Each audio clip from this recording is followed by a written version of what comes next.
নারী বিষয়ক সংস্কার কমিশনের প্রতিবেদনকে প্রত্যাখ্যান করেছে হেফাজতে ইসলাম। এর প্রতিবাদে জনসমাবেশ করে দলটি। সেই জনসমাবেশে কমিশনের সদস্যদের উদ্দেশ্য করে নারীদের প্রতি অপমাননাকর বক্তব্য দেওয়া হয়। এর প্রেক্ষিতে আইনি নোটিশ পাঠানো হয়।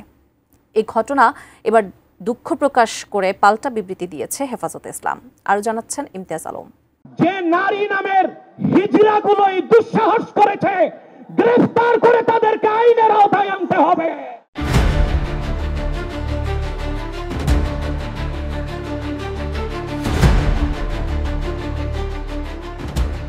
প্রকাশ্য জনসভায় নারী বিষয়ক সংস্কার কমিশনের সদস্যদের গালিগালাজের অভিযোগে হেফাজতে ইসলাম বাংলাদেশকে আইনি নোটিশ পাঠিয়েছেন এনসিপির ৩ নেত্রীসহ ৬ জন নারী অধিকার কর্মী। সোমবার দুপুরে ঢাকার জজ আদালতের আইনজীবীর মাধ্যমে এই নোটিশ পাঠানো হয়েছে। নোটিশে হেফাজতের বিরুদ্ধে কেন মানহানির মামলা করা হবে না সে বিষয়ে ৭ দিনের মধ্যে ব্যাখ্যা চাওয়া হয়েছে। তা না হলে নারী বিষয়ক সংস্কার কমিশনের সদস্যদের মানহানি করার অপরাধে হেফাজতের বিরুদ্ধে আইনানুগ ব্যবস্থা নেওয়ার কথাও বলেছেন তারা। হেফাজত ইসলাম বেশ কিছু সমাবেশে গত ৭-৮ দিন ধরে টানা বলতেছে যে মেয়েদেরকে বেশ্যা বলে গালি দিচ্ছে। এখন এইটা আমাদের কাছে আসলে ঠিক মনে হচ্ছে না। জুলাই পরবর্তী বাংলাদেশে এই জিনিসটা আসলে হইতে পারে না। এখনো যদি বাংলাদেশের মেয়েরা এই গালিটা নেওয়ার জন্য মানে ওদেরকে ফেস করতে হয়, এটা আসলে বাংলাদেশ নতুন বন্দোবস্ত দিকে যাইতে পারে নাই। কাজেই আমরা ৬ জন নারী মনে করছি যে হচ্ছে হেফাজত ইসলামকে ইলিগাল নোটিশটা দেওয়ার প্রয়োজন। সব মশার বিরুদ্ধে সুরক্ষা দিতে এলো বসুন্ধরা এক্সট্রিম অ্যারোসল, মশার বিরুদ্ধে এক্সট্রিম সুরক্ষা।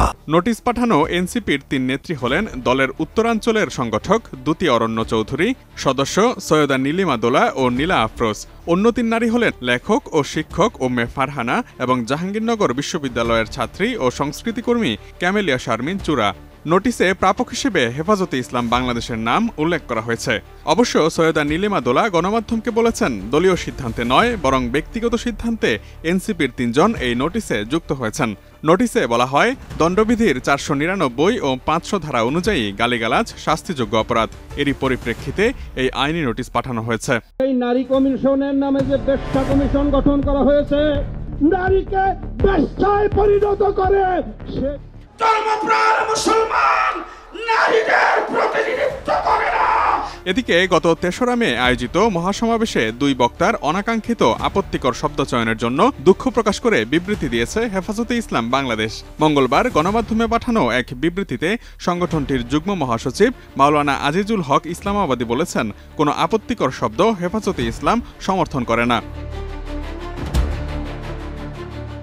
বিবৃতিতে বলা হয়, মহাসমাবেশে অনাকাঙ্ক্ষিতভাবে ২ জন বক্তা আপত্তিকর শব্দ চয়ন করেছেন, যা হেফাজতে ইসলাম সমর্থন করে না। এতে কেউ আহত হলে তাদের প্রতিও তারা আন্তরিকভাবে দুঃখ প্রকাশ করেছেন।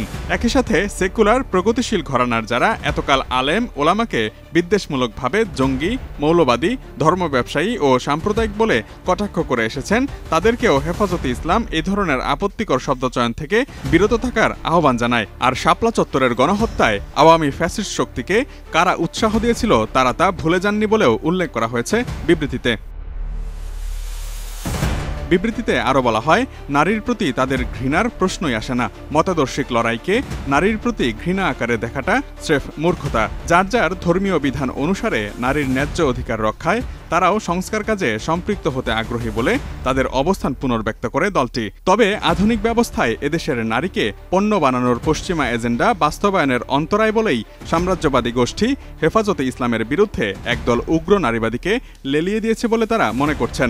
ধর্মীয় ইস্যুতে বাড়াবাড়ি তাদের দল মেনে নেবে না বলেও উল্লেখ করা হয়েছে বিবৃতিতে। ইসলামকে যে কটাক্ষ করা হয়েছে, ধর্মীয় উত্তরাধিকার বিধান, পারিবারিক বিধানকে নারী পুরুষের মধ্যে বৈষম্যের প্রধান কারণ বলে আখ্যায়িত করে বিতর্কিত নারী বিষয়ক কমিশন এদেশের সংখ্যাগরিষ্ঠ মানুষের ধর্মীয় অনুভূতিতে আঘাত প্রদান করেছে। Imtiaz Alam, desk report, ATN news.